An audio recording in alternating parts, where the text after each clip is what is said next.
Deb, are we ready? Yes, we are. Okay, Jane, we're ready.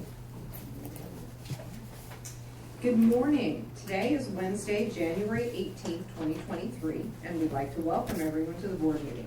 We'll call this meeting to order at 9 o'clock. You can join today's board meeting via phone, dial 971-254-3149, conference ID 736-023-979#. Audio capabilities are listen only and offered on the best effort for the public.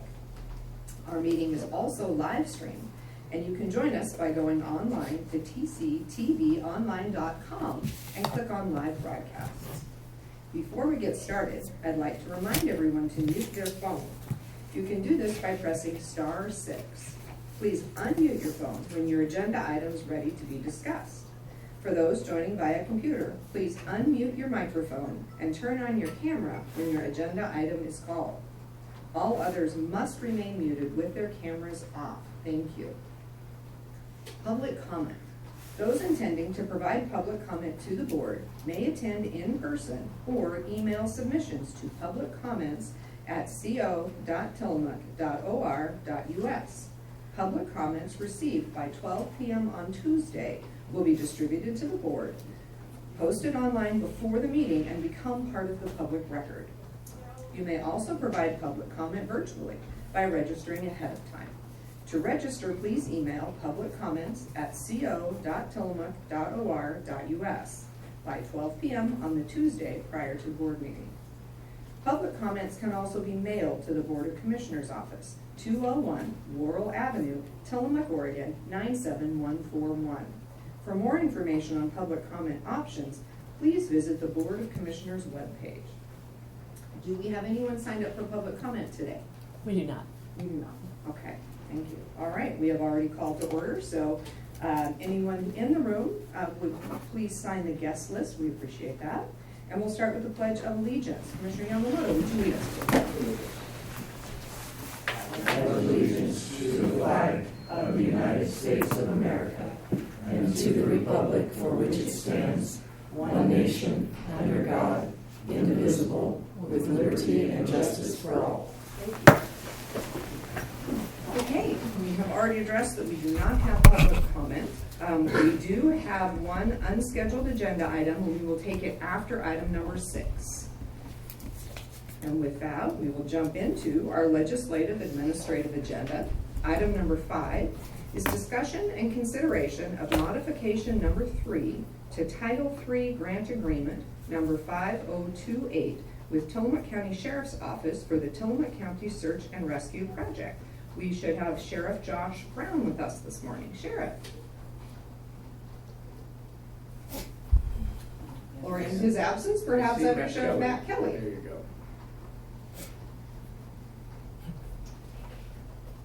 Matt, are you presenting this item this morning? If you are with us, you're muted.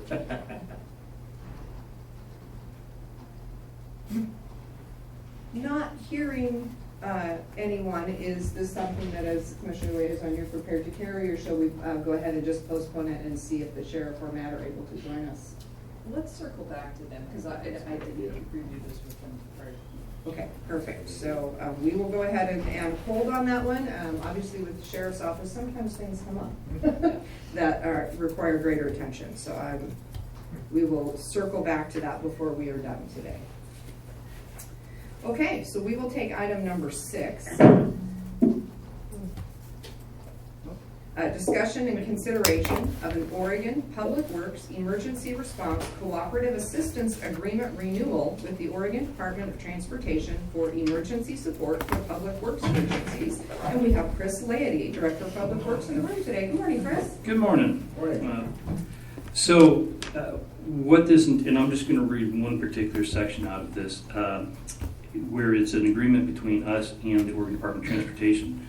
And the statement is, whereas it is necessary and desirable that this agreement be executed for the exchange of mutual assistance with the intent to supplement, not supplant, agency personnel. And then compensation, it is hereby understood the responder, which would be the county or ODOT, will be reimbursed. So when we have an emergency situation, so California had 500 landslides. the estimated damage, a lot of bridges, a lot of everything, and resources are limited. During a normal event, it is not uncommon for ODOT to do a little bit of helping us out, and for us to do a little helping out for them. So what this is intended to do when there's a larger event, say there's a slide on 101, and the contractors are not available for trucks or whatnot, is they could call on us to bring one of our dump trucks in to start hauling material off. Things that are larger nature, we can go back to them and ask for reimbursement. Typically on those larger events, they're already asking for reimbursement through Federal Highway, through the Emergency Relief Program. So it's basically, we can ask for help. So say Miami were to have a slide and ODOT were to clean up their mess, we could ask them for some assistance if need be. So currently, we still have about 2 weeks of cleanup from our December event. We'll talk about one of our bridges here in just a minute. As we continue to move further up, we found another slide that's going to take probably another week to clean up on Foss Road, right at the county line. So these further out, road projects, we're working our way in, but you will typically see a first response. We get everything off the road, but it may take weeks for us, maybe even a month or longer, to clean these things up. And will, again, damage caused by this December event, the end of December, that's going to continue to go on for a while, and you'll see that with the Big Trout Bridge. So the cooperative agreement is simply, they can call on us, we can call on them, either party can seek reimbursement. Wonderful, thank you. Are there questions or comments? Just to say that I'm fully supportive. I think it's a great system, and I'm glad that we can take advantage of it. So Chris, have you considered your budget implications if there's a huge event and ODOT is really here putting in a lot of work? I think we need to ask Sean to weigh in also. But do you see any budget implications for Public Works? So we do keep a contingency amount. It's not adequate for these larger events. One of the things that, if we get into a large event, which we do, is it will tap into our contingency. We keep money in reserve for a spring paving. That would be in the current fiscal year, so that money is set aside. Oftentimes, because of the situation, we also buy vehicles or we buy capital improvements project. We operate 97 different types of equipment, and it's an ongoing thing to replace these. Either we're finding used equipment that's acceptable for our use, or we're buying new equipment. So there's a huge capital investment with that. In addition to that, we have currently 9 bridges that are in design, and we have a match for that. So we could postpone some of our matches and delay some of these. So in the event of a larger event, a larger storm event, we have the cash to essentially pay ourselves or our equipment. So that's in the budget. But if we need to bring in contractors and things of that nature, there will be a point, and it has happened in the past, where we will exceed our ability to pay for things. And I'm not suggesting in any way that this isn't a great deal for both ODOT and for the county. This is a collaborative agreement that we absolutely need. I was just hoping you were, and your explanation is terrific. I appreciate that very much. Sean, do you have any concerns at all? No, I do not have any concerns. Right. Thank you.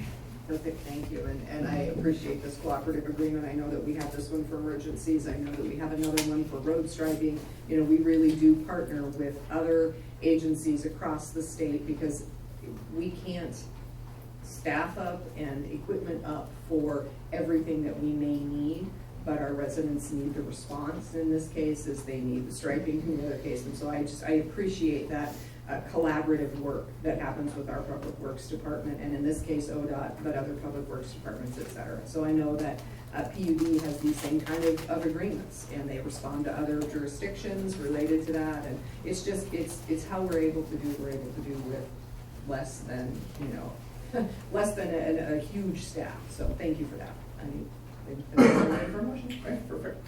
So, Madam Chair, in consideration of an Oregon Public Works Emergency Response Cooperative Assistance Agreement renewal with the Oregon Department of Transportation for emergency support for public works agencies. I would move it. And I second.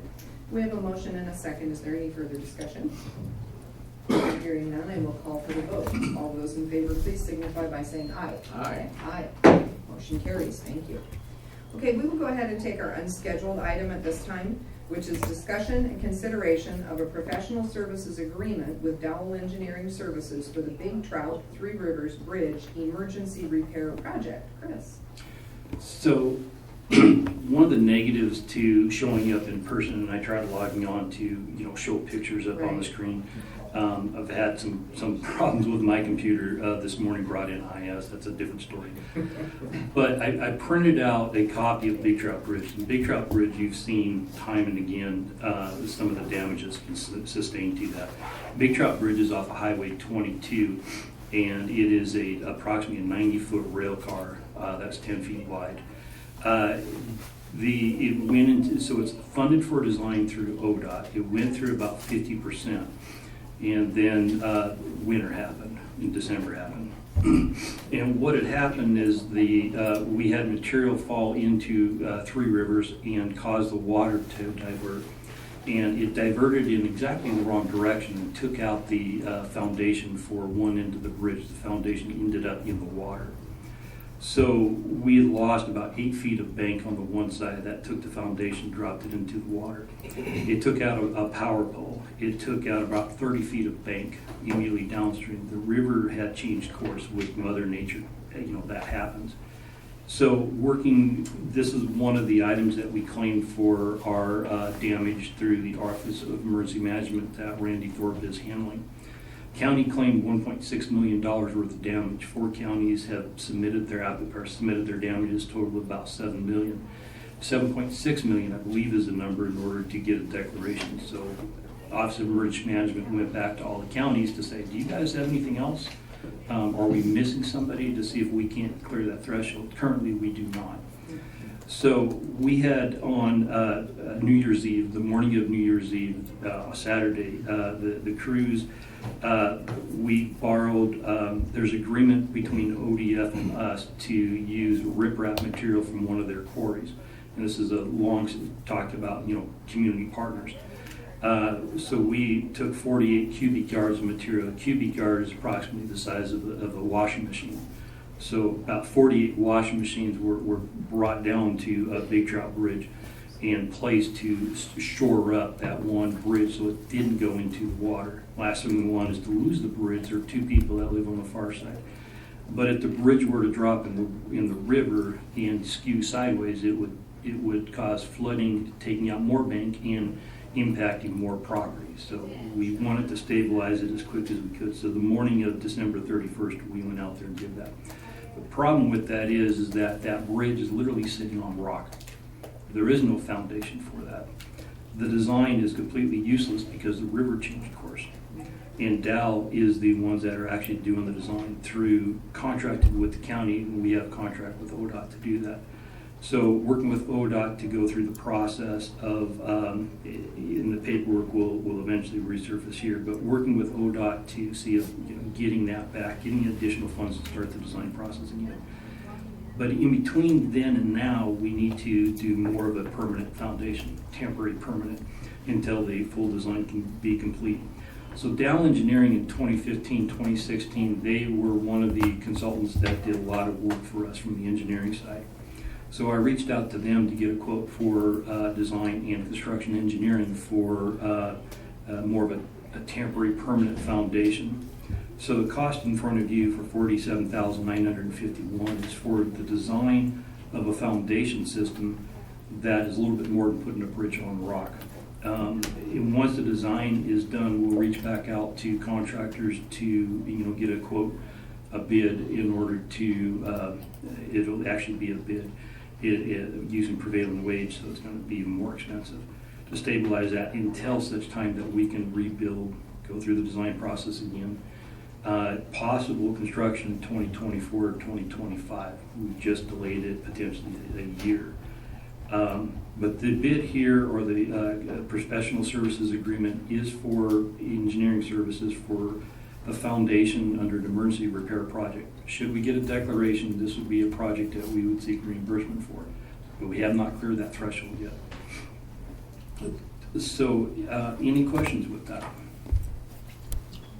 How many people live on the other side of the bridge? There are 3 people that live on the other side of the bridge. So when I got out there, I reached out to Randy Thorpe. We started coordinating with Red Cross to see if we could put them in a temporary space, because at the point we weren't sure we could save the bridge. So the first thing I did is I reached out to them, and Randy Thorpe, he was basically doing that. We jumped back on the bridge. Of the 3 people, one person just moved out there in July. And then the other 2 people, there is some mobility issues there, so we definitely wanted to take care of them. The bridge is currently open for pedestrian traffic only. So 90 feet on a steel deck that has constant problems is an issue. But the total of 3 people that live on the far side. So what's their ingress and egress now? Pedestrian across crossing that pedestrian bridge. It's an isolated location. The only way to get there is across the bridge without tromping through a swamp and other sloughs, other small creeks. I know you probably looked at this, Chris, but are there any other areas, opportunities for a bridge that maybe not 90 feet long? And I know you've got possibly some bridge beams that you've purchased in the past. So one of the things that we started the design to replace this, the actual original design, we went through a couple of different alternatives analysis. And the best solution permanent would be another bridge of similar length using beams that we have in the yard. And we ended up ruling out our beams for the permanent solution. Based on the channel changing its course, we are going to look at an alternate solution, and that would be running into, it would probably total a 60-foot bridge and a box culvert and several culverts, and that will likely be the cheaper option. Again, this is funded by ODOT, which I need to go back after an intergovernmental agreement for that. We typically pay 10%. 10.27% of the total cost of the design and engineering through ODOT contracts. So one of the problems when you run into spans that long, it is, and we do have beams in our yard that we can do that. We have 114-foot bridges and 90 beams and 92-foot beams in our yard. The problem with that is they're so long and they're so heavy, there's only a couple cranes in the state that can lift those. And then you have these very long beams that obviously a regular semi-truck can't haul these long beams. So you end up with these beams being delivered, 1 beam per truck, and they end up having a trailing vehicle where the beams are mounted on top. I call them a clown car. So they actually have 2 drivers for those. One in that little tiny car in the back that has the beams on top, and then the main driver. So it is, we do have the beam, we don't need to reach out to it. We are aware of other counties that have rail cars of that length that we can do that. But we do have used ODOT beams that came off the Willamette River project about 15 years ago. So we do have those that we can tap into should it be necessary. But a temporary foundation is by far the less expensive. Considering too is that when we go after a permanent solution, anything we do there is going to have to get tore out. So moving those beams will be very, very pricey. So one of the homeowners on the far side, they already had the intent to buy a golf cart. So they were going to buy a golf cart and take the golf cart across that 10-foot bridge, which is okay for its current configuration. And before I ask the question, you had gone through all these different permutations, but I appreciate you thinking this through. Agreed. This is the sort of thing that happens when you live in a rural area, and 3 people may not seem like a lot, but for those 3 people, it is everything, right? And I think that as the county, we are always looking at the greater good, and for these folks, this has to happen. So, I mean, the temporary fix sounds like it's the right solution for right now, more to come, but I think we need to get this done, which is why it is an unscheduled item and why we took it as unscheduled. We don't tend to do that unless there is a pressing reason. And I think at this point, the safety and security of the folks who live on the other side of that's a very pressing reason. So, I agree. I think that has to be our priority. And just for folks who are watching, can you talk for just a minute about how many bridges we're responsible for? So we have 116 bridges in the county. So this bridge, the original permit replacement for this was estimated to cost approximately $2.3 million, excluding the design services, the design, the permitting, all the other environmental concerns and coordination efforts that we need to go through. So we have bridges that total over $12 million. The Loman Bridge off Miami, that's a fairly recent bridge. The construction cost on that was in 2017, 2016, 2017, $12 million. Add inflation and add all the other information to that, that bridge is probably $16 million. Your typical bridge from start to finish, even though the construction component is we might be looking at $800,000 by the time you throw engineering and permitting. Not uncommon for us to see a bridge around $1.2 million, $1 million. So generally, I say a bridge is worth $1 million. On average, I think that's maybe $1.2 million for your typical bridge. 116 bridges is, that's significant. But one of the bigger things, and I believe one of our greatest concerns in our county, are the number of large-sized diameter culverts. There is no money to replace these except through, partnerships with U.S. Fish and Wildlife Service, Oregon Watershed Enhancement Board, Trout Unlimited, all the other members that make up the Salmon Superhighway. So currently we have, ODOT is working through, under contract, four bridges, culvert to bridge projects. These are 3 of which are 2015 damaged, 2015, 2016 damaged culverts. Emergency relief culverts that were getting funded, possibly built this summer, unlikely, but 2024 4 structures, Big Trout being one of those 4. The Salmon Superhighway, we finished plans with them for 3 additional bridge projects, so a total of 7 at that point. And of those 7, 2 of them are actually out for construction, or out for bid right now. There's 7 additional bridges of the 116. On top of that, there are motions going through the process of design of additional 5. Almost all these are significantly funded by others. And next week or the week thereafter, I'll be approaching the board to apply for a USDOT culvert program due February 6th.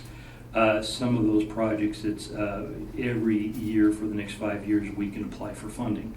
Of that, we will likely see possibly 3 additional bridges that will be built. So the total number of bridges really continue to rack up. If you look at just our county maintained roads, we have approximately 1 bridge per 2.8 miles of road. Our density is significant. We are not the largest bridge owner of all the counties, and it's certainly, we have one of the highest density of bridges. Culverts are significant. ODOT manages 40,000 culverts through across the state. They manage those. Tillamook County manages 4,000. So we have 10% of the amount of culverts that we manage compared to what ODOT manages. So fairly significant. This is just the joy of living in Tillamook County. So I think that's kind of a very high level overview if that's what you're looking for. Thank you. We are not called the land of many waters for no reason, and waters require bridges and culverts. So. I just can't wait for the day, Chris, that you no longer talk about 2015 storm damage, fixing it. I would like to not talk about that either. We'll get there one day. We'll get there one day. We look forward to that for sure. Kilch's House flood mitigation project among those that are still pending out there after the 2015. And a construction grant has been applied for the Kilch's House. Right. Whether we get funded or not, that's up to FEMA. Okay, that came up at our Merkley Town Hall, and I was going to follow up with you on that just to see if we had a funding gap or if we were there. So let's stay in touch about that. Perfect, thank you. I think we are ready for a motion for our unscheduled item. Madam Chair, consideration of a professional services agreement with Dow Engineering Services for the Big Trout Three Rivers Bridge Emergency Repair Project. I would move approval. We have a motion and a second. Is there any further discussion? Hearing none, I will call for the vote. All of those in favor, please signify by saying aye. Aye. Aye. Motion carries. Thank you. I'm going to take this opportunity to circle back and see if we have the sheriff or if Under Sheriff Kelly is with us and ready to speak to item number 5. Ah, there we go. Good morning, Commissioner. Sorry I had to deal with a minor issue. I am ready if you are. We are ready, thank you. We understand that when the sheriff's office is a minor issue, it's probably crucial. So thank you for that, and we appreciate your being with us. Do I need to read it again into the record? So let me read it into the record again since we're circling back. Number 5, discussion and consideration of modification number 3 to Title III Grant Agreement number 5028 with Tillamook County Sheriff's Office for the Tillamook County Search and Rescue Project, and we have Under Sheriff Matt Kelly. Morning, Commissioners. So before you, just a modification to, as you read, the modification or the Title III grant agreement, and this is just due to supply chain issues, trying to catch up. Rachel reached out to me and see if we were going to be able to get this equipment before the time that was needed to be, and it's just not available yet. So that's the only modification, and the only reason is to extend it another year so that we can get the equipment in and do what we need to do. Wonderful. Can you remind us what equipment this is? I'm sure. I believe this is for the Sand Lake Patrol vehicle, the specialized vehicle for Sand Lake. Perfect, thank you. Commissioners, any other questions or comments? No, thank you. It just seems we continue to deal with supply chain issues, Matt, and, Yeah, would you fix that? yes. We will. That seems to be the issue. Every day I seem to be calling vendors to see when is this going to get in, and the answer is usually, I don't know. Yeah, I wish I could run a business that way. I know, right? Unfortunate, but true. I think there's just a lot of unknown. Madam Chair, are we ready for a motion? I believe we are. Madam Chair, in consideration of modification number 3 to Title III Grant Agreement number 5028 with Tillamook County Sheriff's Office for the Tillamook County Search and Rescue Project, I would move approval. A second. We have a motion and a second. Is there any further discussion? Hearing none, and we'll call for the vote. All of those in favor, please signify by saying aye. Aye. Aye. Motion carries. Thank you. Thank you so Thanks, much, Matt. Okay, returning to our agenda, we are on item number 7. Discussion and consideration of an intergovernmental agreement with Clatsop and Columbia counties for tobacco prevention and education program, TPEP, services. We have Marlene Putman, Administrator of Health and Human Services, and Amy McVitie, our AmeriCorps Vista. Good morning. Good morning. Just wanted to also mention, as per the introductions, that Amy McVitie was an AmeriCorps Vista, and we are thrilled that we were able to hire her on as a public health program representative. So the program with AmeriCorps Vista has been just wonderful for us, and we're excited to be able to bring on new young professionals with our team.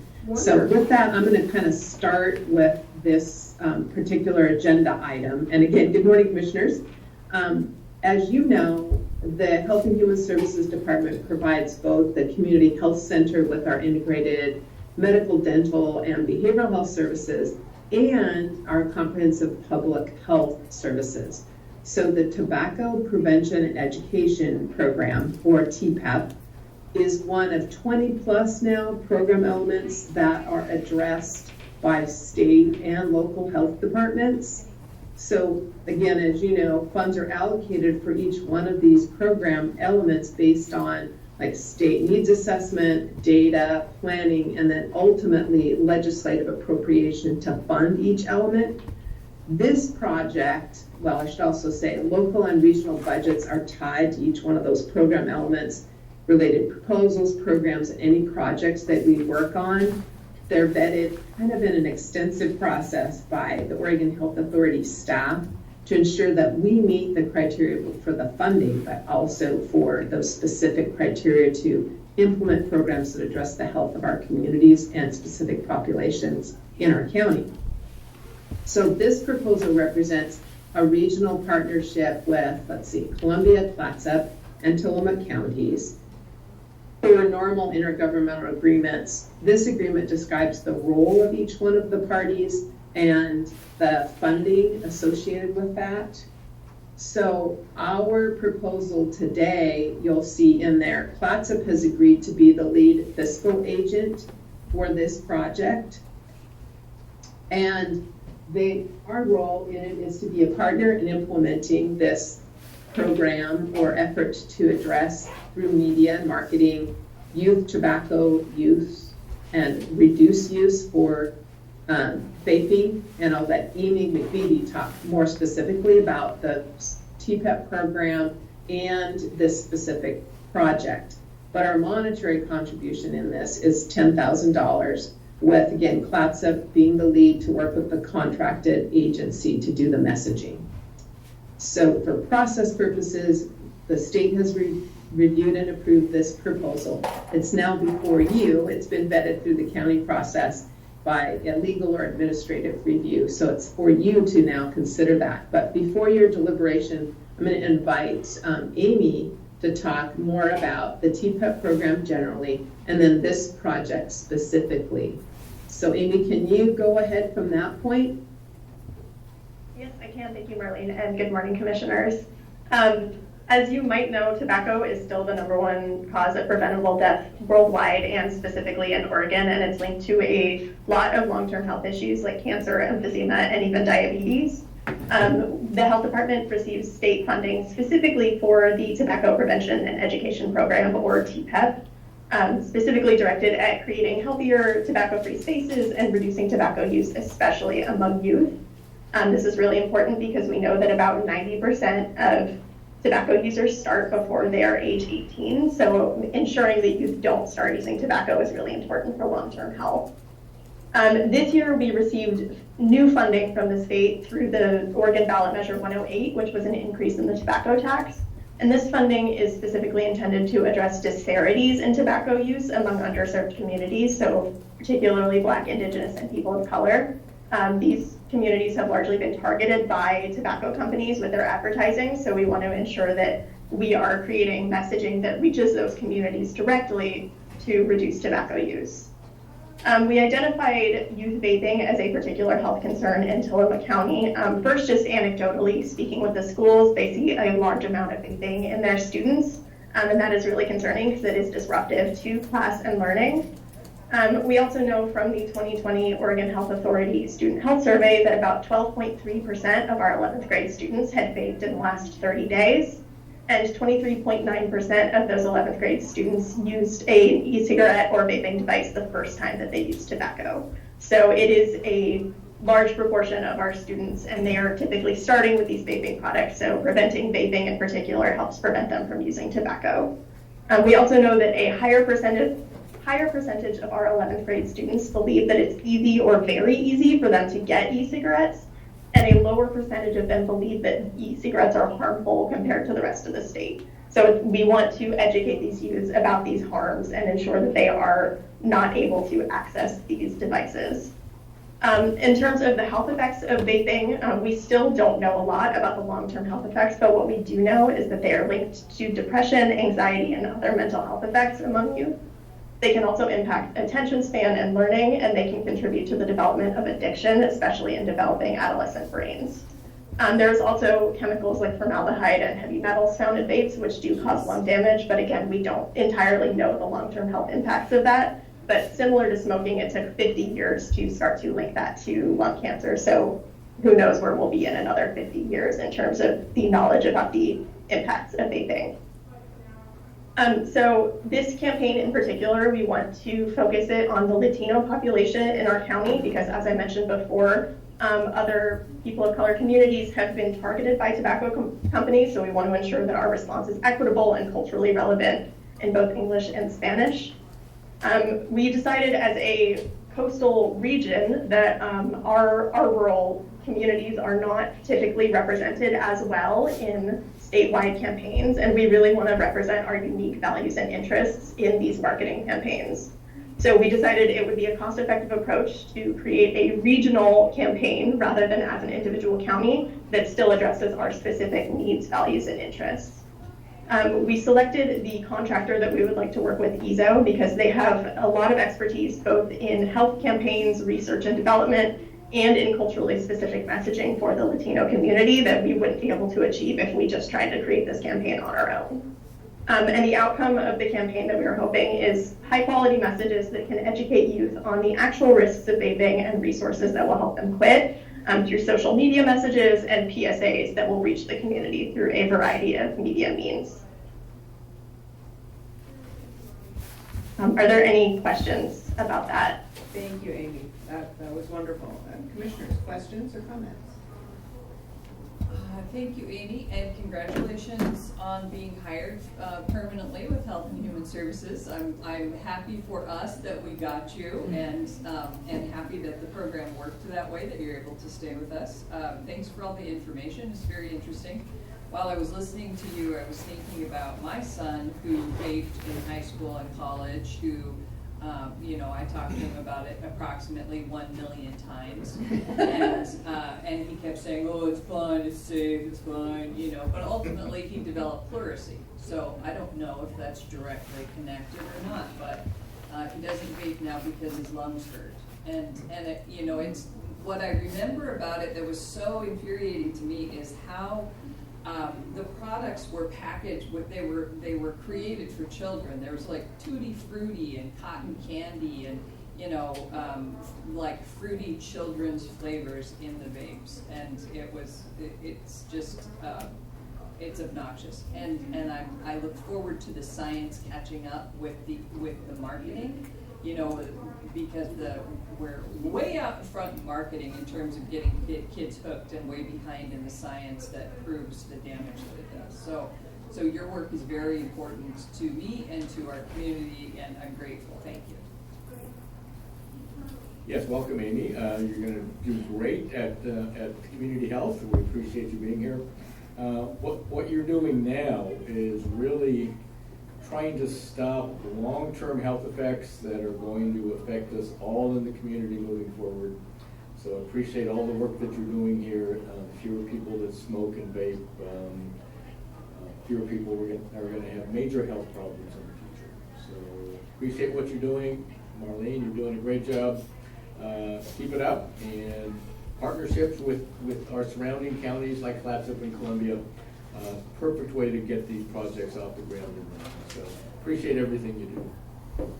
And I'm completely in agreement. I think that the partnership is a great opportunity to pool the money and get a really high quality campaign so that we can get the word out there in a way that hopefully youth will hear and will listen to. This is a really important topic. It is addiction for life is something really, really serious that we want to be addressing, because as you've talked about, the research shows that once they start, we said that 90% of vapors will start as youth and continue through their life, and or smokers, tobacco users, and that's something that a number we want to impact, so I appreciate that. The other number that struck me is 23% of 11th grade students had started using tobacco as a vape. And I think that, when I was a kid, that wasn't an option, and cigarettes were nasty, right? So it was the kind of thing where it was like, if you were going to do it, you had to bite the bullet and do nasty, tasting, smelling cigarettes. And now, as Commissioner Bell was saying, they taste great, they smell great. It just is a very different experience. And with a quarter of those who will go on to have a tobacco addiction starting with vape, that it's just really important to get that information out there, that it is just as dangerous, even though it may taste like it's not. And I appreciate the BIPOC nature of this campaign.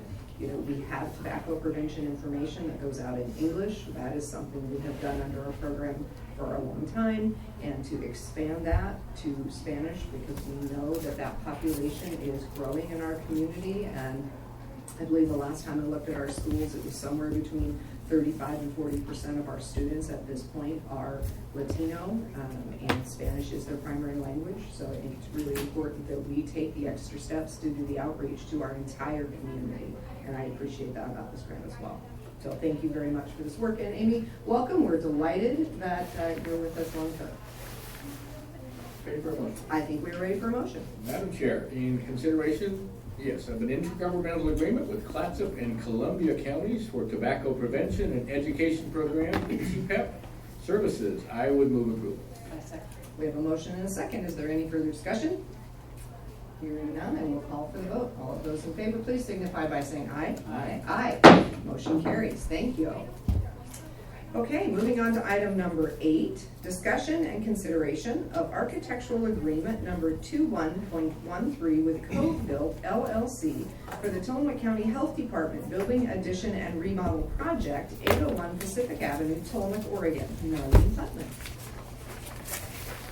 Yes, I'm excited to have this contract before you today. We have been working, I don't even know how many months now, but we went out for, well, first I have to say, where does the funding come from? So we received some funding through a grant with the Health Resources and Services Administration for a capital improvement / construction project that we are using to expand the building that we own on 8th Street, right next to our clinic off of 101 there.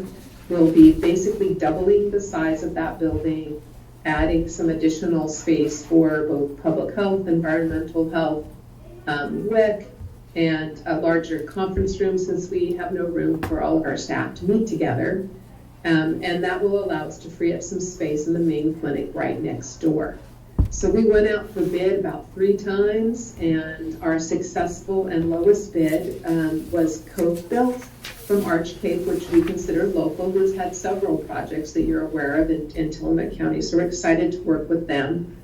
All of our permits and related requirements with the city and county, I think, are ready to go at this point to begin construction. Cove Built is champing up a bit to get rolling, so as soon as we get our contract signed, I'm sure that they're going to get started right away. Randy Saunders, you've seen that contract before, will continue to serve as oversight for the project, and we expect, based on projections, that by the end of the calendar year, our project will be completed. But, there's always things you can't anticipate, but this contract is to allow us to get started on this project. And so we're looking, it's been reviewed by county legal counsel, and so it's for your review and consideration today. Thank you, Marlene. Questions and comments, Commissioner? I'm thrilled that we're using a local contractor. That's great, and I'm pleased that we're moving forward with the project, so I think it's great. Yeah, it's been a long time coming. I'm glad we're finally getting ready to get this project going. And this space is sorely needed at the Community Health Department. And I think it's gonna be great for not only you and all of your employees and your doctors and nurses, but for a vast majority of the public. Utilize your services, so good job.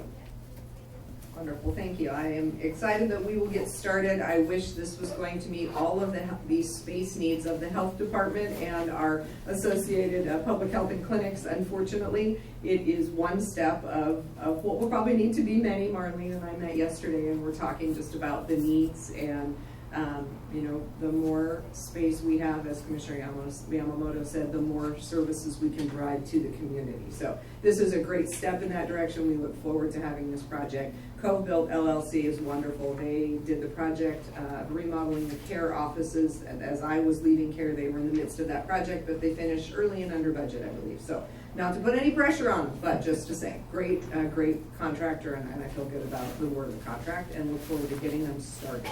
So we're ready for a motion.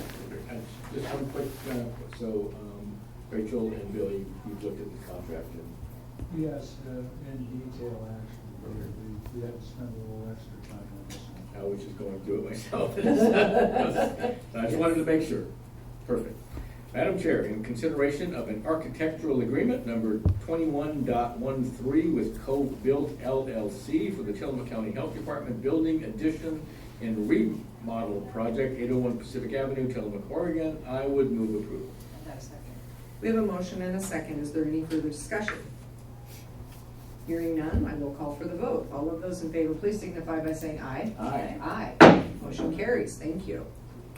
Okay, thank you, Marlene. Thanks, Marlene. Thank you. All right, moving on to item number 9.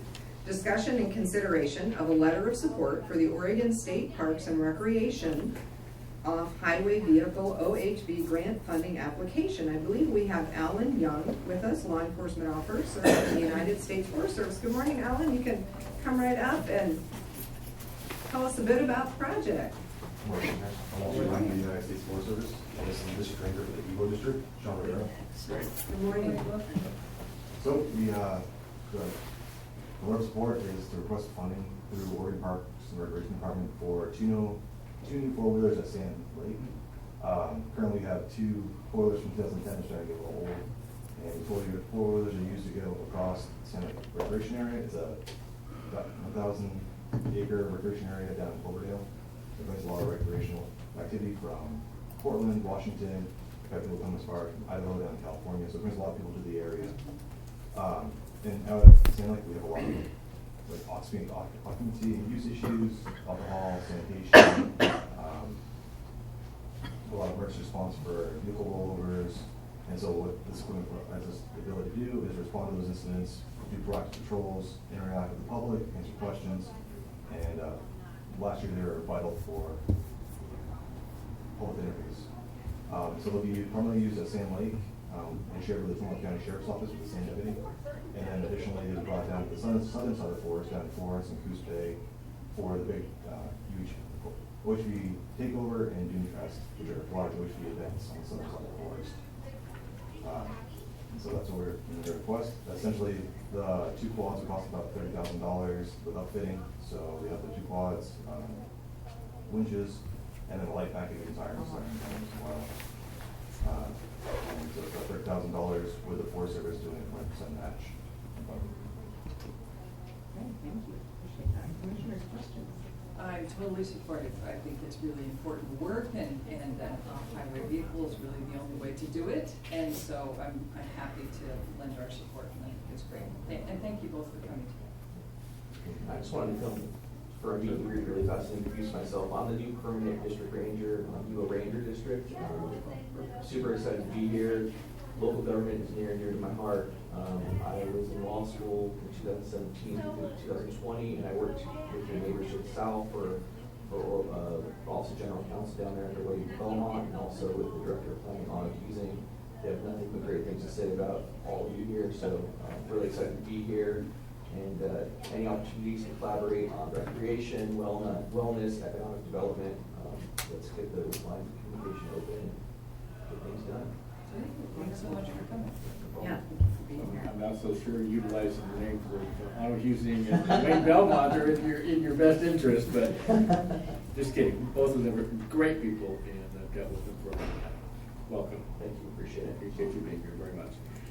And I appreciate this work. This is wildly popular in Tillamook County. We bring people from just all over. And as you mentioned, we have a lot of accidents out there and problems with drinking and rowdiness, things of that nature. But between you and the sheriff's office, we keep things under control there. But it's not an easy task. I'm not sure I like the term takeover in Coos County, but that's Coos County's problem. We'll let them deal with that. But I'm in full support here. Thank you for being here, both of you. Absolutely, I agree. Full support. Sand Lake is one of our main tourist attractions. It draws a lot of people. It's an important boost in our economy here, and it takes a lot of management. And you need to be out in the dunes to do that management. So I appreciate that you all that do that work in partnership with our Sheriff's Department. We alone could not manage everything that happens down there. So I appreciate that, and happy to lend support on your grant request. So yeah, thank you so much. Ready for a motion? Madam Chair, in consideration of a letter of support for the Oregon State Parks and Recreation Off-Highway Vehicle Grant Funding Application, I would move approval. Second. We have a motion and a second. Is there any further discussion? Hearing none, I will call for the vote. All those in favor, please signify by saying aye. Aye. Aye. Motion carries. Thank you very much. Thank you, gentlemen. Okay, moving on to item number 11, discussion and consideration of amendment number 1 to contractor services number 6298. Oh, sorry, I jumped one. I do that every now and then. Okay, number 10, thank you. Discussion and consideration of Tillamook County 2023 Transient Lodging Tax, TLT, Tourism-Related Facilities Community Grant Award Recommendations. We have Nan Devlin, Director with us, and Amy Blackburn, Deputy Director from the Tillamook Coast Visitors Association. Good morning. Hey, good morning. Good morning. Should be green. Push it to the side. Yeah, it's red, flashing red. It takes a second. Okay. All right. Good morning. Good morning. Happy birthday. Thank you. You've got 3 January birthdays all here in a row. Wow. Right. So, Oh my gosh. We should have had cake this morning, I know. right? All right, maybe no cake. Okay. Debbie, do you share my screen automatically? You are a presenter at this point. Okay, so I need to go and share my screen. And by the way, our other person here too is Dan Haig. He's back, and we are all leaving right after this meeting to go to an Oregon Destination Association conference in Hood River. Wow. Nice. Can I come? All right. And it's no ice yet this morning. So that's good, yeah, travel will be doable. It's very wet though. It is It warm out is. there. Okay, it's saying I might need to look, well, we'll see. See what we can do. Sometimes it takes a little bit. Yeah, technology is wonderful when it No, works. It isn't. We can pull it up to. It says it's red up here. And it does sometimes take a minute to reflect on the screens in the room, but Okay. David doesn't yet have it on his computer either, so I would No, suggest it's not. but I do have you, so that means it's working on it, it's thinking about it. That means the camera's pointed It says bad request invalid URL. So maybe Debbie could Deb, can you just bring pull it up? mine. Yeah. I don't have the, It's linked on the, Debbie, it's linked on the agenda. yeah, I will bring it up. Okay. Okay, so we're here today to talk to you about the 2023 Tourism-Related Facilities Grant. And there were, so for a refresher, this is a program that Tillamook Coast Visitors Association facilitates for you. And we do that through the Tourism Advisory Committee, which is appointed by this board. So a little bit separate than our regular work we do for Tillamook Coast Visitors Association. And I see my PowerPoint there, so. Coming soon. So, anyway, we had 11 grant requests this round. Organizations that are nonprofits or governmental entities, it's not the county, are eligible to apply for up to $75,000 for their grants. And we had 11 grant requests. Project totals represent around $1.6 million for that. And the grant request came in at $591,000. So the Tourism Advisory Committee met, and they are putting forward a recommendation to fund 10 grants in the amount of $487,919. That's awesome. Representing $1.2 million in grant project totals. So Debbie, have you in here? So the Tourism Advisory Committee is made up of these different members. There are 3 positions for lodging partners and then citizens at large in various regions in the county. So David doesn't have this on his screen as signed into the meeting. He instead is seeing, it looks like, there you go, Debbie, move it in. Oh, it started in and then it went away. Now. Can you see it now? Yes, thank you. Now we're there. Sorry, Okay. technology. We're there. But it disappeared here though. Yeah, I'm not sure what's going on. I would say the online folks are able to see it. If David's being logged in, is showing us what we have, and the commissioners have it in front of us. I do apologize to anyone in the room, but I think moving forward with the online folks having the access is probably more important than us in the room. Does that sound reasonable? We can't have both. Well, Depends on how long not we'd right like to now, work at it. apparently. Depends on how long we'd like to work at it. They can see my laptop. Depends on how long we'd like to work at it, which I would suggest, if it's all right, we go ahead. Okay. Because the online participants are seeing the slideshow. So we've got Kevin Bell, Lisa Greiner, Ken Henson, Marty Johnson, Rick Lockton, Larry Oswald, and Jeremy Strover. And then we do have one position open for a lodging provider in Central.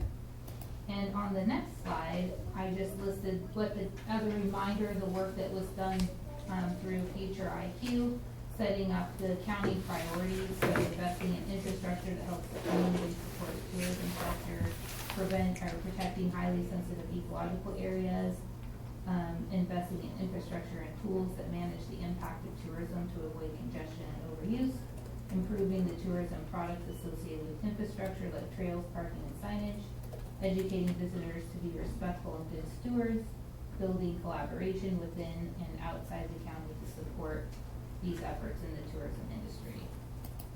And then as a reminder, these grants were scored using the matrix that was also set up by Future IQ, which of course took into consideration county priorities, community input through that whole process.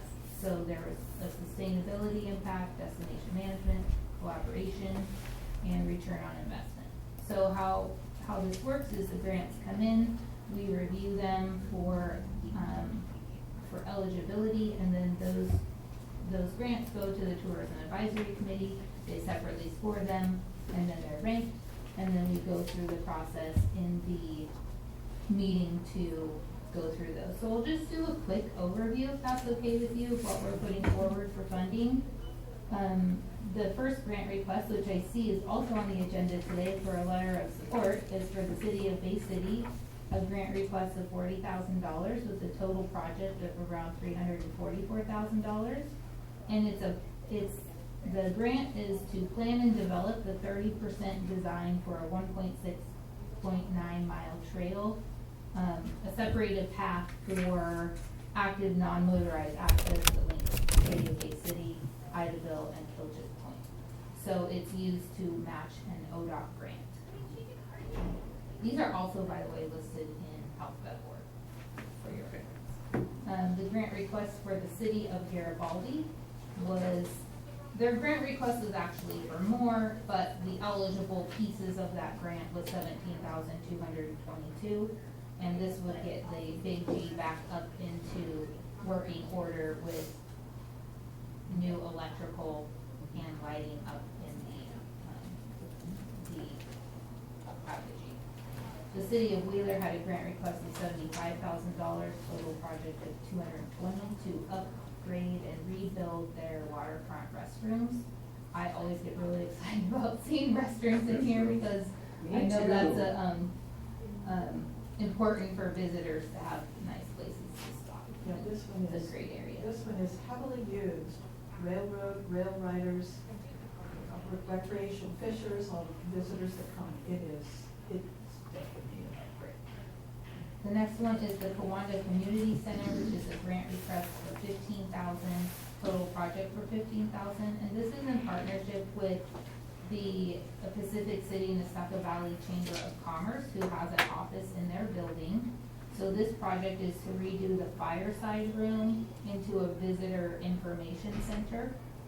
This is a little bit of a different project in that it's eligible because one of the specific lines in this facilities grant is for visitor information distribution center.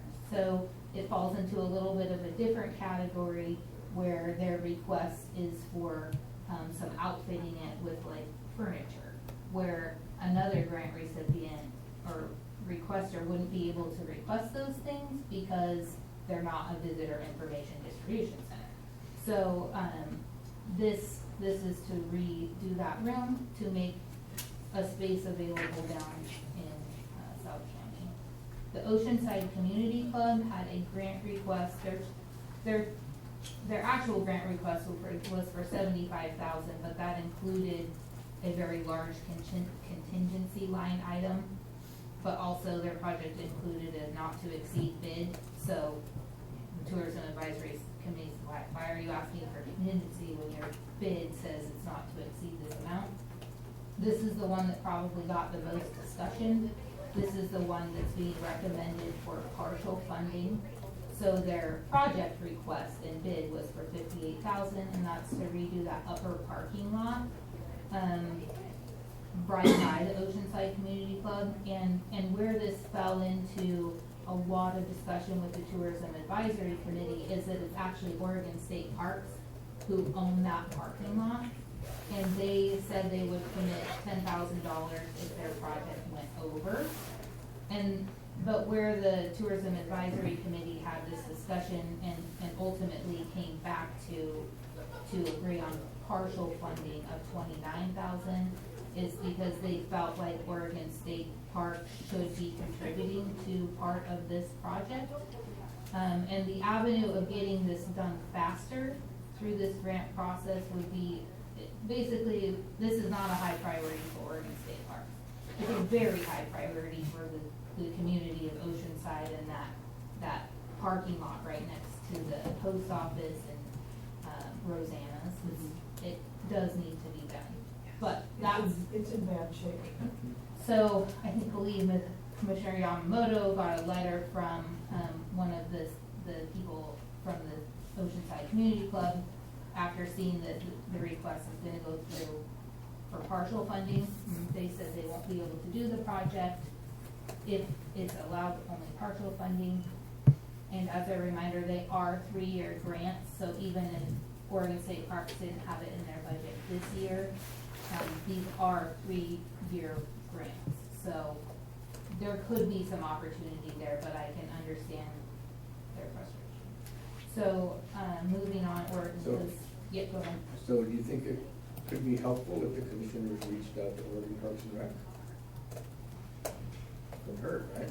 I mean, it couldn't hurt. I know when a budget's set, I know it's hard from a governmental standpoint to shift some things around sometimes, so. But yes, if you could find it in the heart to have another 29,000, they can get this done right away. Right. And that's just it. To me, it's not a lot of money. No. And for a state agency like Oregon Parks and Rec, even a smaller amount of money. Maybe if the commissioners do have a conversation, if they're willing, I think that you might be able to shake some extra money loose. It'd be great if you could. It'd be great. We are not deliberating yet, but I am leaning toward us funding that project at the $58,000 mark. Because I'm fully supportive of them being able to get this done, and I don't know if there's the possibility to say, if you get more money from OPRD, then I don't know how that works contractually. But I would prefer it if we funded that and let them move forward with that project. Yeah, and I think if the state parks did help fund that the stairway and ramp, they were part of the funders of that. So I understand why it wasn't in their current budget to do more at Oceanside this year. But it's needed. I have stepped in potholes there myself in the dark, so yeah, As always, finding the funding is our trick. We have, I think, committed so much of the TLT that we have currently to other projects, so that'll be partially a Rachel question as well as to what that takes in our side, if you have expended everything that we have given you per this grants, which is what I'm understanding. I think we're about, what, $2,000 close? Yeah, I think with the additional monies going to Port of Garibaldi for their restrooms, because they need another. That's where that. We're about at 498,000, so there's 2,000 left over for this grant fund, if we can get 26. And I see that Chris Leahy is raising his hand, and because he is in parks, or in roads and asphalt and things, I would love to hear what he has to share. So I fully agree that this should be paid, but as we start looking at the budgeting, OPRD is on a 2-year cycle. Okay. So the process of getting this funded is they just can't do the money this summer. They've got a 2-year process they need to go through. And I know OPRD has committed funding to the Cape Lookout Trailhead Okay. and other locations, so to do this, they would probably, if they could, they would have to pull money from someplace else. So it might be a little bit of a challenge to get more money from OPRD today. Thank you for that, I appreciate that. I would like to circle back to the information set up down in South Tillamook County with the chamber there, in Kiwanda Center. So, and I actually would like to ask Rachel, I know that we had some unexecuted contracts with the chamber. Has that been resolved for TLT? Yes, we have current contract, which is now spent. We have allocated all of the funding to them. I cannot speak to whether they have allocated any money from that source of TLT funds to this, because you just approved giving them the funding, not doing a reimbursement basis. Okay. So in theory, they could be, but I don't know how they've spent those funds specifically. Well, we do have a contract with them now. There was some time there where we were Correct. struggling to get a signed contract We for do. various reasons, but we do have that now. We do, but it's done because we've given them all the money. Correct. Yeah. And can you address whether or not that was in part of the Sure. proposal?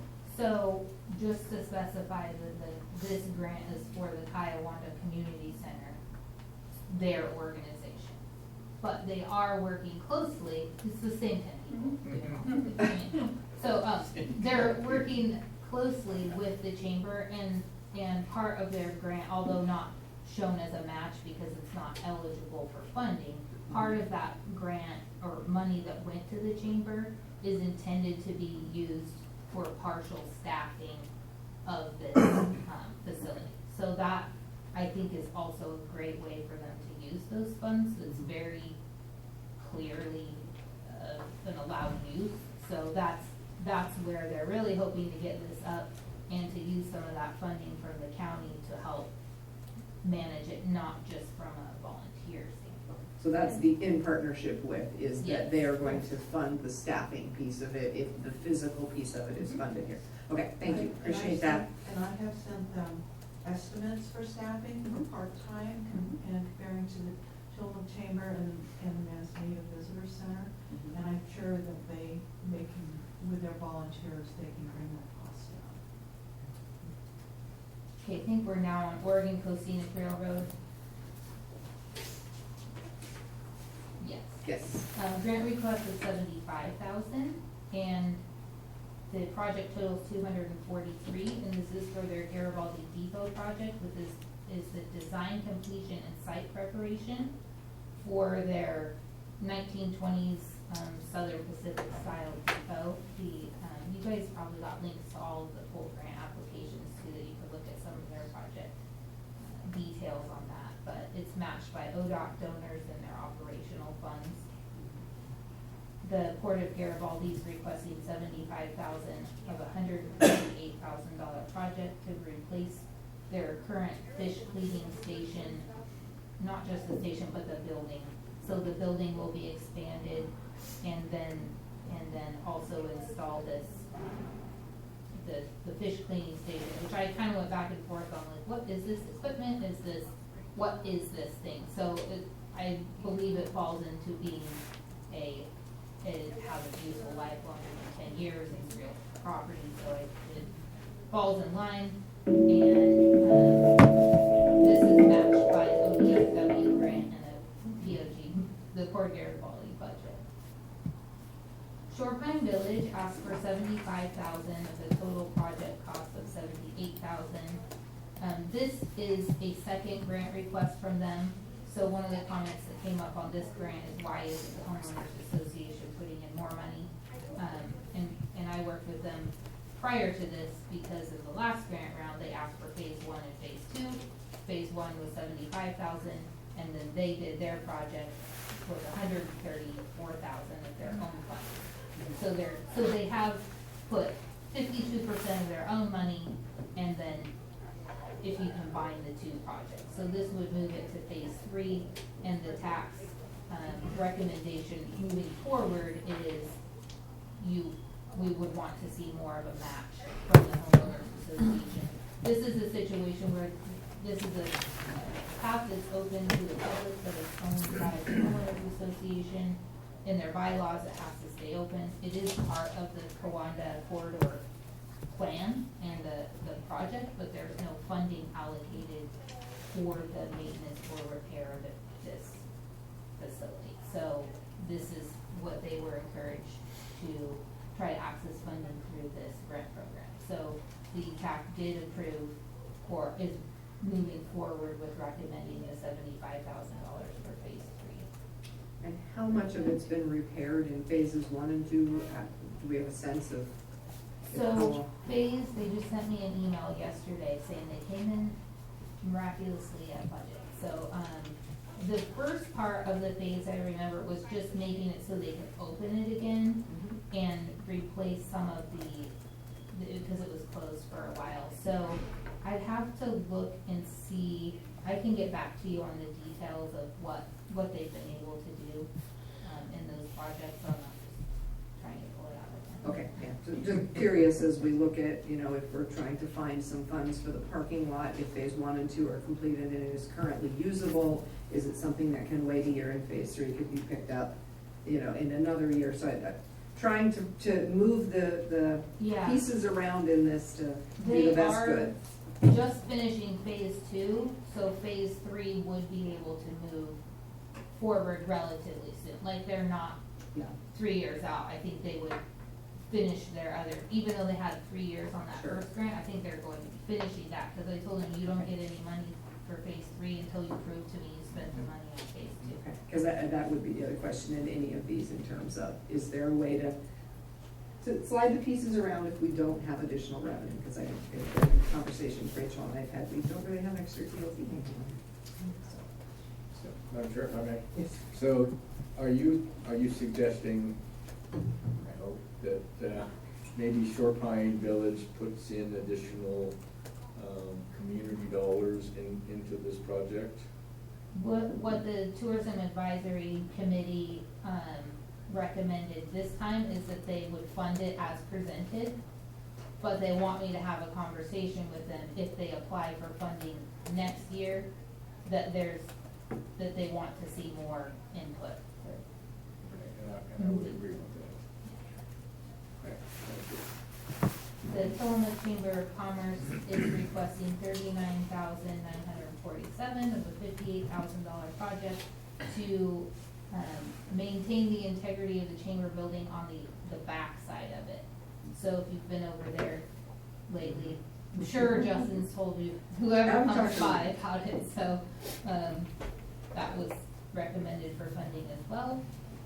And then the last one is the White Clover Grange with a request of $46,750. It's a 100-year-old building that's used for wedding venues, off-season farmers markets, and emergency volunteer center. So they're replacing some windows and painting the entire building and repairing the ADA ramp. And the only grant that was not recommended for funding was the North County Recreation District. Their grant request was for $75,000 with a project total of $411,000. And this was for expanding the parking lot for a performing arts center parking lot. And the reason this moved toward not recommended for funding is because they aren't going to need the extra space for parking until the expansion of the pool takes place and takes away current parking. And it's our understanding that the pool project is it's not ready to break ground and that the funding's not there yet. So the Tourism Advisory Committee does not want to hold up these facilities funds for projects that aren't ready to move forward. So But they agree that it's a good project, it's just the timing is. exactly, they want to make sure if the need arises in the future that they reapply. So the total available funding this year is the $500,000.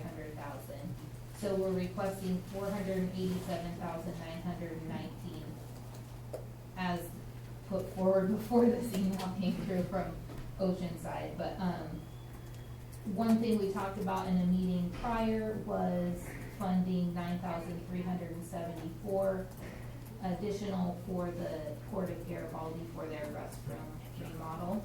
And that is, we would propose using the funds of the 500,000 toward that this year, which remains 2,707. What my proposal would be just to align it with our contract, send over the 500,000. Just for your records, we keep these funds completely separate from all of their TLT funds. They're tracked in their own fund, in their own bank account, all of that. So what I would propose using that for is we don't reassign it to Oceanside, is using it for a contingency on the prior grant. I've reached out to almost everyone. Well, I've reached out to everyone. I'm waiting to hear back from the Rockaway Beach Chamber of Commerce to see if their costs went up for the decking around the caboose. So that's where we're at on that. And then the only last thing that I wanted to talk to you guys about, it's currently set up when Rachel was running the program that all grant recipients had to come themselves and present to you on their project. And we have it set up to where they're not supposed to get their final funding until they do that. Just looking at your agenda and what you have to do every week, it would be my proposal to have me come and present to you on a semi-annual basis with updates, and then if a grant recipient wants to attend and be part of that presentation, I'd like to make them part of that, but I also would like to move these projects forward and not hang it up on being able to specifically present to you before being able to wrap up their project. But that's what we have for you today. All right, thank you. So why don't we go ahead and take grants first, and then we'll come back and talk about Amy Tuck in a second, if that's all right with everyone. Commissioners, questions that you have for Amy or Nan related to grants before we chew on amongst ourselves? I think we don't have any more questions. And these are listed in alphabetical order. Is it possible to get a ranking order that came out of the TAC? Yep. I have it right here. Well, look at that, would you? That's why I kept shifting pages. Yeah, you want me to tell you the ranking? Could you? Sure. The first one was City of Bay City, I think second year in a row with Leon County. Oregon Coast Scenic Railroad is City of Wheeler. Wait. Okay. City of Wheeler was 3, okay. Port of Garibaldi. Okay, thank you. White Clover Range. Tillamook Chamber. Oceanside Community Club. NCRD. North County Recreation District is the third one. Then Shore Pine Village. And Wanda Community Center. And City of Garibaldi. So NCRD, even though they didn't get their grant because of other issues, but they were, okay, I understand. Yes, and those issues, some of those issues came up in between the time that the grant was submitted and the TAC review. There were some changes at NCRD in December.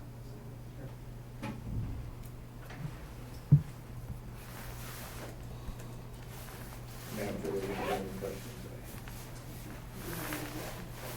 I don't have other questions, I'm ready to start talking about them if you are. Yeah, let's start talking about them.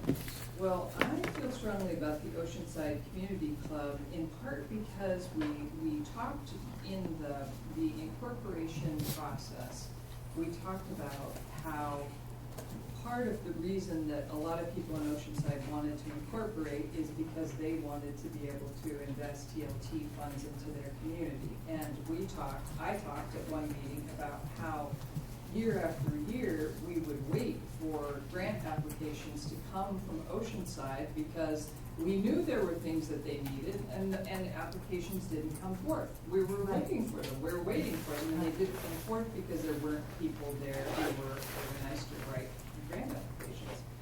So this is the first one we received from them in some time, and I think it's a good project, and that parking lot is full of potholes, it's a mess, and, you know, for a variety of reasons, I would like us to be able to support it.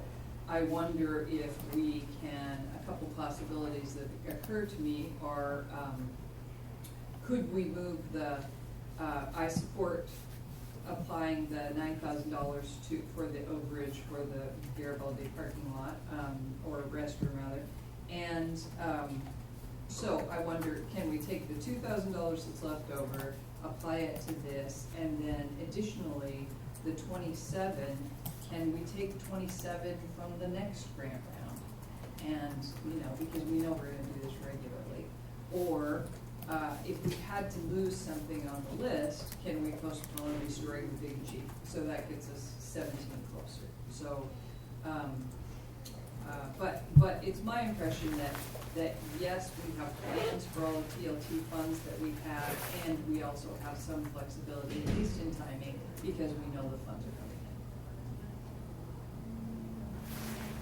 So Rachel, do you want to address the availability of funds? I think that's an important piece for us to have in this conversation. I can, but I can't. I Okay, can great. say, I can remind you that, well, we know we get more TLT than we have budgeted. I don't have what that difference is at this point, but we have essentially spent or allocated everything, even the reserve and the to be determined pot that you budgeted, because there were specific projects allocated. You've allocated that toward the Quantum Corridor project, plus into next year. So, And that is for the bathroom, or for the parking lot specifically at Correct. this time. It is for a defined project that we have committed to, which is the parking lot. It's actually Correct. the first phase of the parking lot. yeah, Is that and we're correct? looking at around $4 million. Okay. So you had, a little over $2 million, unallocated in this fiscal year's budget, which I have no reason to believe we aren't gonna have that because revenues are more. And so that is not enough to fund the Quantum Corridor project, but it covers what we need this fiscal year. And so going into next fiscal year, presumably we would be taking about that amount again to fully fund that component of the Quantum Corridor project. So I guess what I'm trying to say is this year all the money is gone and you've taken 1 to 2 going into next year. And we typically, Sean, correct me if I'm wrong, we typically have about 1 million plus that's not allocated each year. Right. So I would also add, as you know, you're working on, thank you, Isabel, Shore Pine Village. So when that comes up. So as we're talking about short-term rental revenues, and I know there's a lot to be discussed here, but there is a potential for decisions that you're making this fiscal year to impact TLT revenues next year. So when we talk about borrowing, and I don't think we're talking about adding a lot here, but just recognizing, to really make a general statement, the money this year is gone. You're borrowing extensively into next year. And I don't know what the revenues will yield next year because there's a lot of decision making to be done on short-term rentals. And I've also heard uncertainty about what, even if those changes with short-term rentals weren't made, what are the revenues going to be going forward? Yeah, they're probably going to be more because it always goes up, but is it going to be as much of an increase as we've seen the last 2 years? I don't know. So I don't have a firm number from you. I would just, I guess, caution you that there's a lot of TLT money getting spent that's already allocated, and you also have your annual allocations that you've started making that I think those entities have started probably planning for, so like the museum and some other, Salmonberry and some other entities. So I don't know. I don't know how much that helps you. If there's a desire to do some real number crunching to help your decisions, we could, put this decision off, or maybe decision on one or two of them out, you know, a week or two. Happy to do some further work on this, but everybody wants TLT money. Yes, thank you, and I appreciate the general caution about Yeah. borrowing forward. Go ahead, Commissioner Bell. I appreciate that also, and that does help. And if I were to ask you to look at this and figure out where you would recommend that we get the 27,000 to fully fund the Oceanside Community Club, whether it's in facilities grant applications or otherwise, how would you recommend that we do it? And you know, if you don't know right this second, that's fine. What do you mean by otherwise? I mean, by either from within the grant allocation for this year, or the grant allocation for next year, or something else. It seems, just thinking off the cuff here, it seems maybe a little awkward to postpone a future allocation into next year. So if we're gonna split this award, it seems like we should do it all, or they come back for a future round, if I'm hearing one of your suggestions. Maybe I didn't say it Okay. clearly enough. What I meant was, if what we wanted to spend was 527,000 this year, can we make the next TLT facilities round 27,000 less? Absolutely. Okay. You're always free to make that call. Yeah. But then you're borrowing into that year. Right. Yeah, and we've already, that might be scrutinized, because you did drop this year, what was it last year, 867 or We something? funded 890. 890, oh yeah, because there was an addition at that time, yeah, and so this year is already a reduced year, and so, given the perception of how much money is going into the Kiwanda Corridor project that is sucking these resources for other projects, and then potentially reducing next year, again, potentially, because I don't know what the numbers are, just something to consider. I think also we're looking at cash flow part of it. There's several projects from last year that haven't started yet, so that bank account is sitting at $740,000 in it. So if it's moving from one year to a next from an actual cash standpoint, the funding would be available, I believe, from a cash flow. Now, budgetary is different on figuring that out, but there's room there with the cash sitting in the bank. And Funding. do we have any grants that are hitting their 3-year mark that have not achieved their project, and what happens with that? So I'm only been doing it for a year. Yeah, That's a Rachel question. there are several. Everything has been spent through the 2018 grant round, and in the 2019 round, which the board approved in 2020, that was our first, we delayed for COVID. There's half that are not completed, and those agreements expired this June. 4 of those have not even started. It's not any money, and most of those are $75,000 grants. And Yeah, okay. So, Commissioner, do you have questions?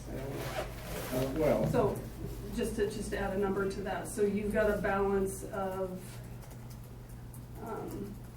left to spend that I keep carrying over for the budgeting reasons, just to make sure, because you never know when they're gonna ask for that money, about $418,000 of outstanding grant dollars. Okay, and they have, and a slice of that is ones that will expire on June of 23, so in all of that. So there's yeah. 400-some-thousand that will expire. And traditionally then, do we re-contract with them? Is that?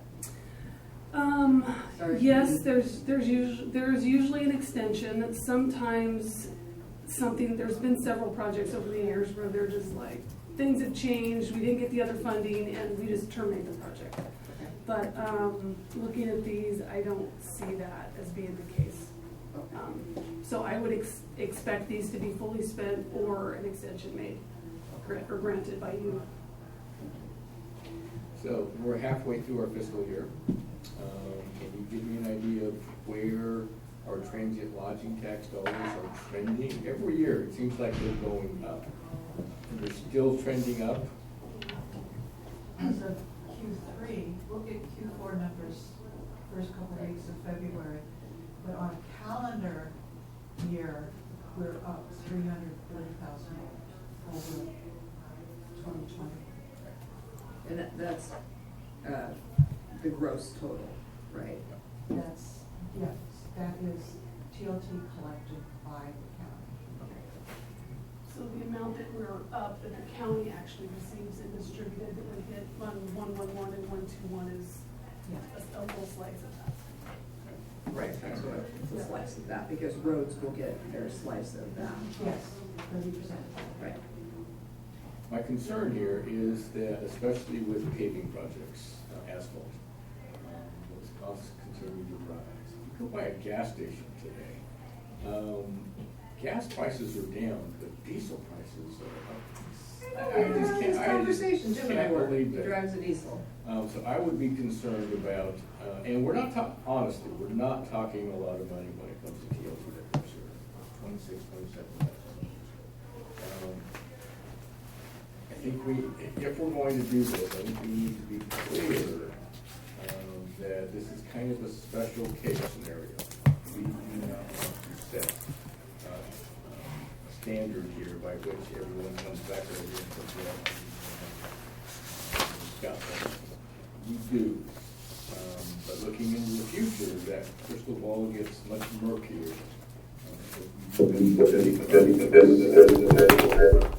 have some huge projects that we continue to work on. But this one being such a small one, I understand with the letter that I got, the statement that the community is divided, and this might help the community come back together. I'm not sure that's true at all, but with the small dollar amount, the possibility that asphalt is going to continue to go up, we have guaranteed bid prices on this. So that was a great catch, and so you took out that additional up to $75,000. And I don't know why they put a contingency in there when they had guaranteed bids. So, I for one am thinking that we should probably find a way to do this before prices go up. Well, I'm in agreement that we would like to fund the Oceanside parking lot in full. I think we all can see the value to that. I think we can see it. I'm parking potties and trash, right? That's what you're gonna keep hearing from me for my however many years y'all let me sit in this chair. And that's parking. So, I think that's important. I think there are environmental aspects about it we can talk about as asphalt degrades and what that looks like. There's a whole bunch of reasons why. But I think that needs to happen. I think the question is, where does that $27,000 come from? And I am curious, because so much is going to the Columbia Corridor project, because the Shorepine Village piece of this is part of the Columbia Corridor project, is it now usable, and is that a space where we could say, rather than borrowing from the future, we're going to put that one on hold? Let's find out what we get for the year. Let's do this, Rachel, more specific dollar accounting, and then come back to that one and determine if we wish to approve that one and move it forward, or whether we're going to hold that one back for a year because it is usable and it is part of the Kiwanis Corridor project, which again is getting a large chunk of funds, and just evaluate that one a little differently. You said you had some notes. Yeah, and Amy, correct me if any of this doesn't ring true. This is from, I've had extensive conversations with Rand at Shorepine, and so my notes are from June, and they were looking at a three-phased approach. Phase one was emergency repair. It was closed. That was funded by $2,000 from the Homeowners Association and then $75,000 from the first TLT grant that you awarded.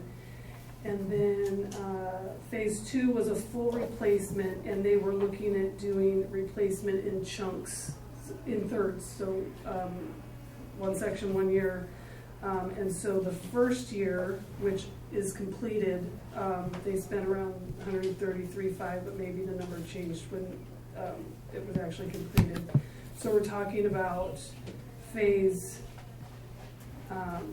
we're still in phase two, year two and year three, section two, section three. And so what we're talking about here is year two, section two.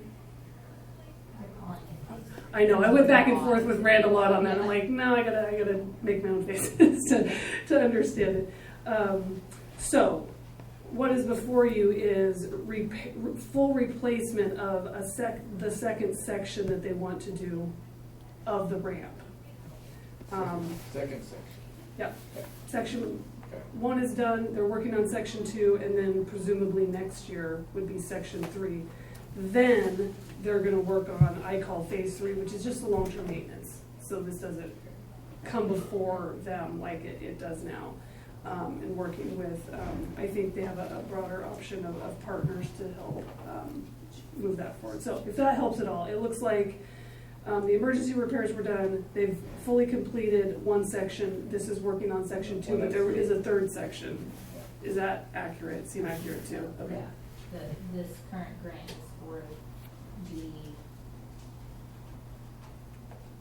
they're calling it phase 3A, which will repair the majority and middle third of the dune ramp, leaving some of the less critical areas of that section to be repaired at a later date. And then the less critical repairs would make up phase 3B, if you will, that's not before anyone yet. So it's a very big project. 3 sections of a full replacement. Yeah.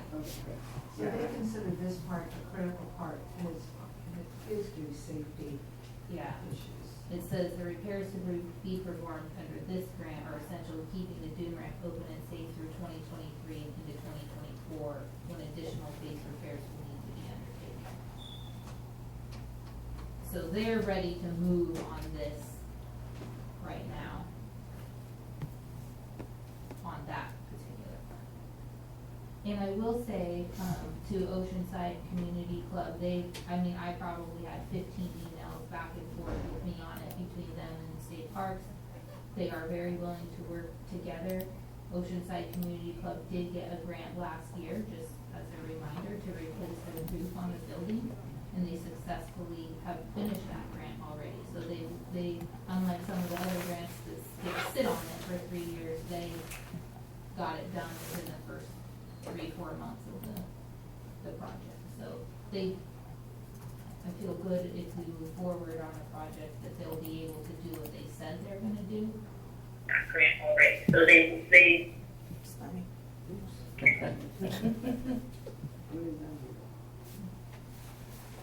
We have two thoughts on the table. One is to fund everything this year and reduce the amount we fund next year based on what we fund this year. The other is to fund Oceanside in full and to pull that amount out of the boardwalk project or the dune walk project, and to dig in deeper with Rachel to determine what our numbers are and look at that then as part of the Kiwanda Corridor project and whether we wish to fund it in that effort as part of what we're doing. Those are the 2 things I've heard, one from you, one from the Commissioner Bell. Are there other alternatives? Are there other alternatives? So clarifying question to your last option about incorporating it within the Kiwanda Corridor project. So how would that look? I think it looks at how much money do we have, how much do we need for the parking lot, is there anything left that we would be putting toward the Kiwanda Corridor project, and would that be a priority piece of it to do? So in my conversations with Rand, because he was asking to incorporate this into the Kiwanda Corridor project, and at that time I had conveyed to him that with the other priorities and those costs that this wasn't up there. And so if we pursue, if you're interested in pursuing your latter option, I'd like to have a conversation with the board and maybe the PAC about our overall strategy in moving forward with implementing the Kiwanda Corridor project. You know, we talked about it, Webb Park and the Jensen property and where this falls into that. So the other piece of it would be to simply reduce the amount that goes to the boardwalk by the amount needed to go to Oceanside. So they are still receiving funding to move forward. We have indicated we would like them to match it with more private funding from their resources. Perhaps that's where we do that instead of doing that at Oceanside, which allows them, because we need roughly $20,000, is that correct? For Oceanside. You recommended 29, the total project is 58, so 30 should be 29. More than you. And and there's 2,700 that's there, so if we took that down, it would be 27 and change. If we pulled 27 off of the ramp, they would get 48 and change. Sorry, all that math in my head, I don't promise it's right. Yeah. I don't promise it's right. It would keep us at our annual budget. It would allow us to provide part of that, asking them to provide more, which again, I think I heard from a couple of people today, and allow us to move forward. So I actually like that idea. The idea of us supporting a private neighborhood like this has always given me just a little bit of heartburn. It has. They mentioned early on, and the grandkids and I have utilized this ramp. We go in and we park and we do utilize it. But is it truly open to the public? Well, it is, but it's not advertised as such and things of that nature. Well, they do have a sign up that shows public access. And go to Google.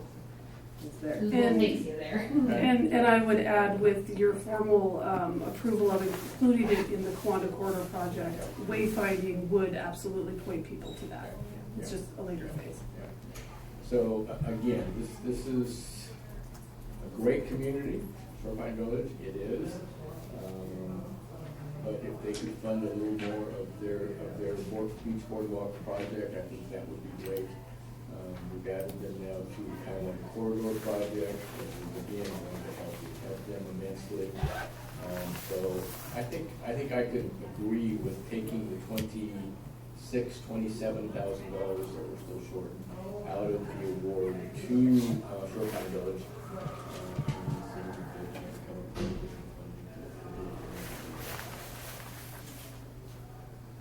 Commissioner Bell, do you have thoughts on that? I don't object to that. I wanted to ask about the TAC comments about the big G. I'm not opposed to the big G. I think it's iconic, it's important, but, you know, in terms of our priority investments, tell me more about the comments that the TAC requested that they submit a revised project, et cetera. So, first of all, this is the lowest ranking project with an average percentage of 65%. So, we're doing it here. There's a reason it fell to the bottom. And the revised project was coming from a Facebook post that they had put on the prior day about storm damage and that it was like residential electrical that went up to the G. Never heavy duty electrical. I've read that on Facebook. So it's Blake now Blake with the fire department who would be taking on this project. It was actually submitted by a city council member who is no longer on the city council.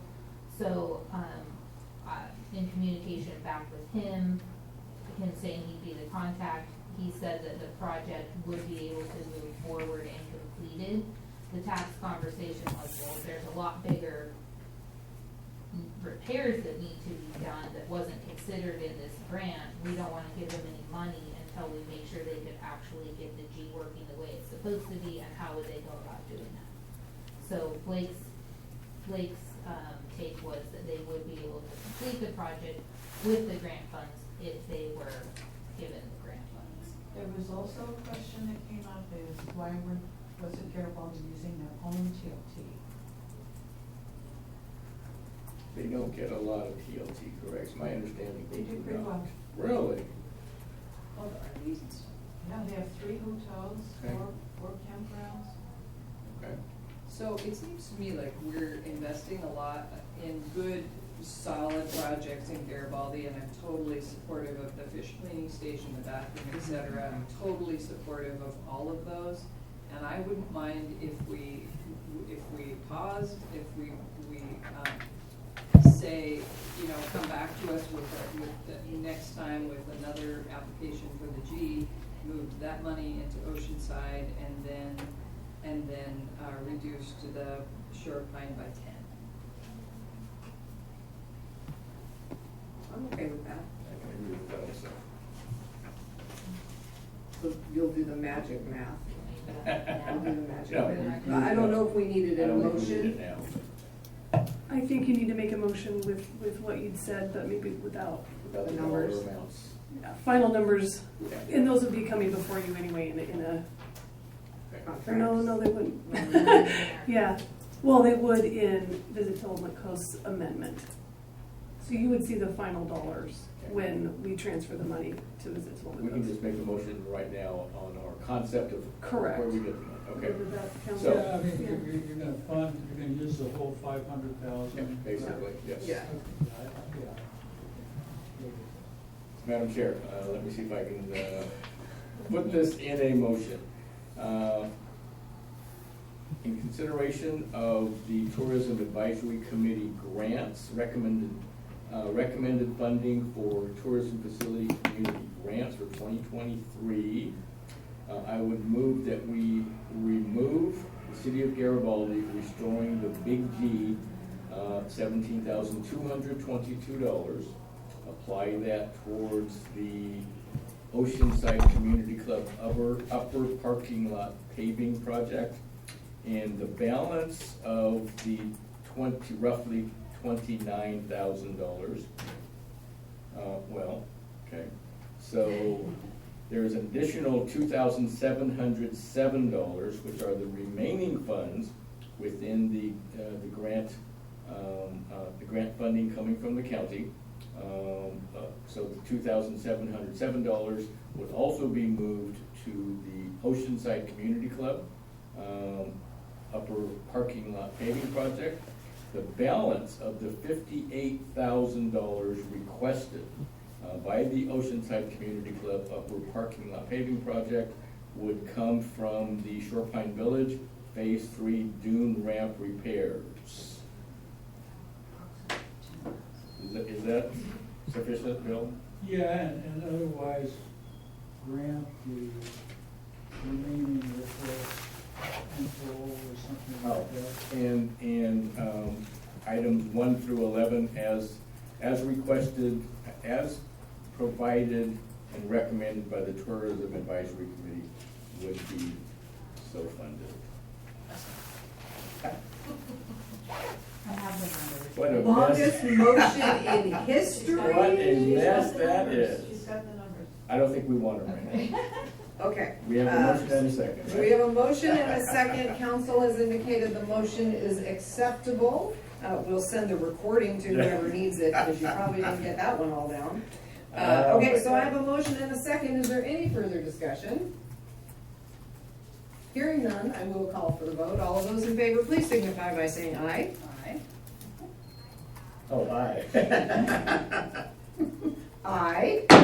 Motion carries. Thank you, everyone. There are so many great projects out there, so much good work to be done. And I know it feels like TLT is unlimited, but amazingly, it is not. Well, you know, I would like to say a couple of things. One is when the county first started collecting TLT, the promise of that TLT was that it was going to go back into the community. And the three commissioners then said this has to be back into the community right away, and it did, starting in 2015.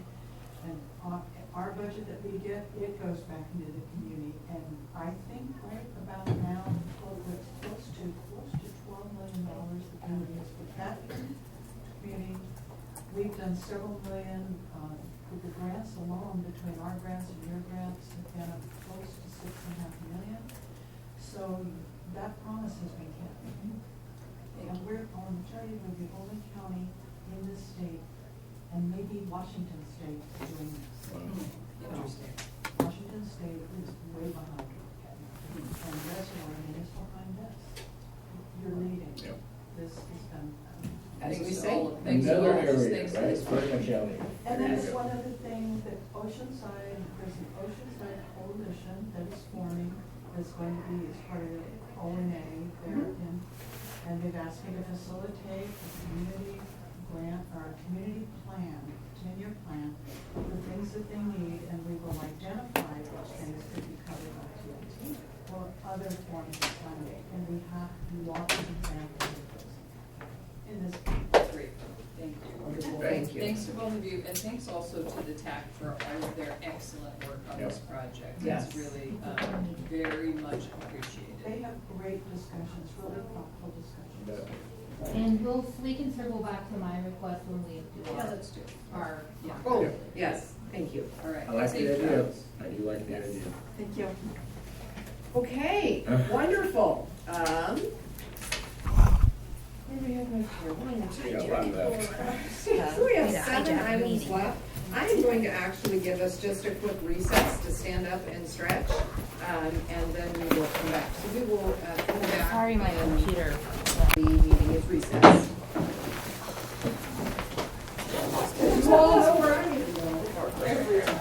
Yeah, we're headed.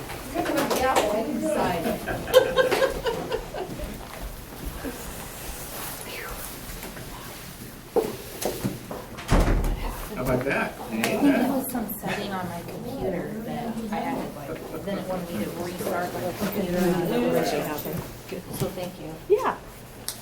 There's something that happened to mine too. I don't know why it did it. It was live on the wall. Thank you, Sean. I'm pulling teeth. Yeah, we'll get there. Okay, I'll shoot you an email. Yeah, but I think, to see what she thinks, but I think that Inn at Cape Kawanda would be. But then you could go stay down there too, I wouldn't feel like you were. Oh, no, I get to Yeah. post it. Yeah, no, I'm not. It feels far enough away from home that. If I have to post it, then I get to stay down there. This is the Shiloh, you would want to go stay down there. No, I go. Yeah. I have to, no, you're not Dan, you left. You don't care that I can't go to the post office.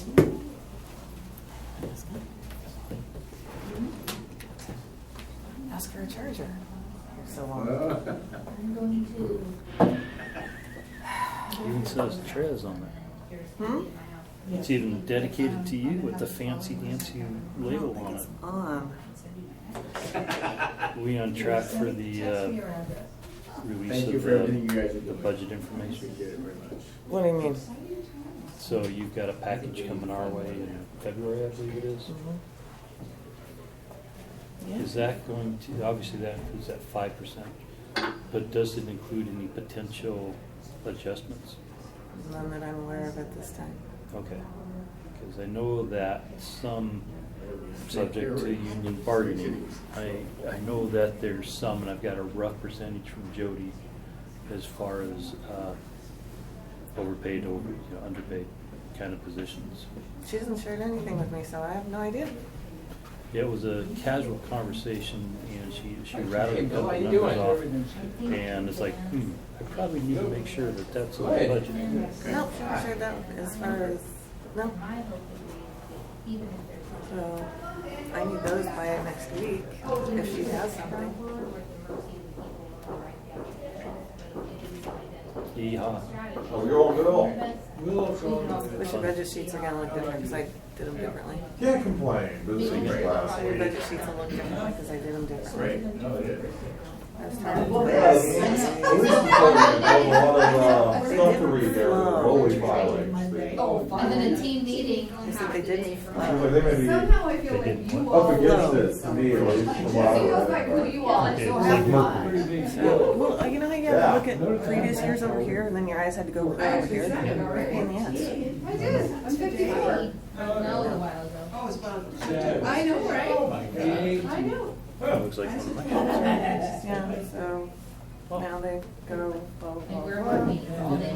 You got your Wait. administration, Well, how are you? This is the fourth year over Jack? here. construction, How are you? Doing well, how about yourself? Yeah. administration, Discussions and then we down get. here, Exciting. admin revenue assessment.